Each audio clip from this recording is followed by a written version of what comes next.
Well, how'd you pull up? You haven't had a lot of football, so playing on Saturday would have been a pretty good feeling, wouldn't it? Yeah, it was. It was the first time I'd gotten more than 45 minutes in league football in probably a year and a half. So it's easy to forget that sometimes because it's been a long build-up. But yeah, personally for me, it was a pretty big occasion, and I'm still obviously conscious of the fact that I've got a long way to go to get back to where I was, and to get back to the level that I know I can reach. So I'm enjoying my football again, and I'm enjoying being fit most of all. So hopefully that can continue. So what goes through your head as the game unfolds, and was it a bit of a test at the end because it was hot as well? Yeah, it was. It was. To be honest, I think it actually eased up a bit in the second half because it cooled down a lot as the sun went down. But it was just one of those days, you know. It was always going to be a challenge. Perth away is always a really tough trip, and it can't be kind of underestimated. All the circumstances around it with the travel and the heat was another factor for me. So it was a challenge, and unfortunately we didn't get the result that we were after. So we're very keen to get out this week and make amends for it. All that time, I mean, I hadn't realised it was a year and a half. I mean, you must have had some pretty low points during that year and a half, did you? Definitely, yeah, definitely.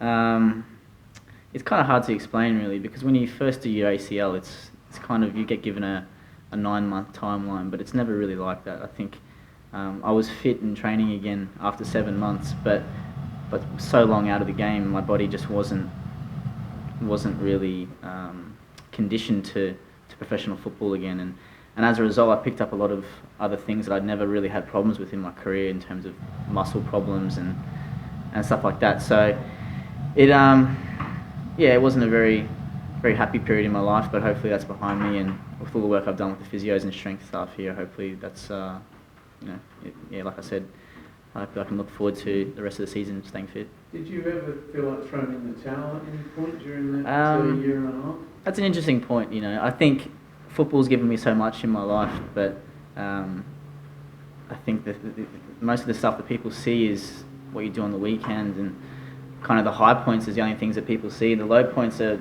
pretty much off camera and to yourself, and it can be a very lonely time. But I don't think throwing in a towel was ever an option, but there's definitely some low points in that kind of, like I said, a year and a half is a very long time, and at some stages you just think, what do I need to do to get back to where I was? You know, like I said, there's times where I was picking up injuries I'd never had problems with ever before in my career, and all of a sudden it was just a recurring injury. So it's a difficult time in your life, and a lot of footballers have been through it and they've come out good on the other side, so that's what's given me strength throughout it. Some of it down to you being sort of overeager to get back? Or? Maybe. I think it's kind of part of my build-up is that there's no sort of half doing things. It's when I'm out there, I'm going. You know, I'm going at 100%, and maybe that was a bit of a curse in a way because potentially I needed to just ease myself back in really slowly, and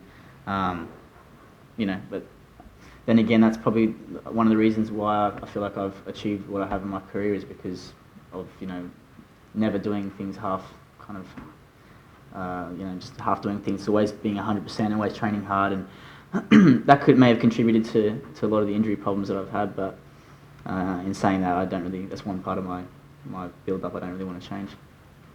And where do you feel you're at now and going forward? I mean, is it just now a case of, you're ready to play 90 each week? I think I've been given the green light to play 90 by the medical staff, but whether I do or not's entirely in the coach's hands. So physically I feel like I'm getting there. I've done some really, really hard work in the last 4 to 5 weeks to get myself ready for this kind of next little chapter, I guess. So I've had almost like a little mini pre-season in the middle of the season to get myself ready for the back end. So we've got a lot of important games coming up, and I'm just hoping I can contribute in some way and make a difference. Have you set yourself any kind of targets? I mean, obviously establish yourself at City would be one, but I mean, longer term, say in 2 years' time, do you sort of see yourself back with the national team that you were once part of? I think for me, my goals pretty much, after what I've been through the last year and a half, I think my goals are pretty much focused on the next 4 to 5 months and just establishing myself here, and hopefully that means I can be the starting left back, but more importantly contribute to a winning environment and a winning culture at the club. That's something that I think the club really set out to do this year, was to kind of draw a line in the sand and move forward. So I'm just hoping I can contribute to that and hopefully contribute to a successful season. That's the most important thing for me for the next 3 months. Left back, you don't want to venture further forward? Look, I love playing left wing. I've never made any secrets of that. That's where I started out, and that's where I've played majority of my football over my career. But with this formation we're playing now in particular, with wing backs, I think it's well suited for me. So, like I said, at this point I'm just happy to be playing and be fit and be able to contribute to the team. So if that was centre back, I wouldn't really complain at this point. Well, the back three really does suit you, actually, doesn't it?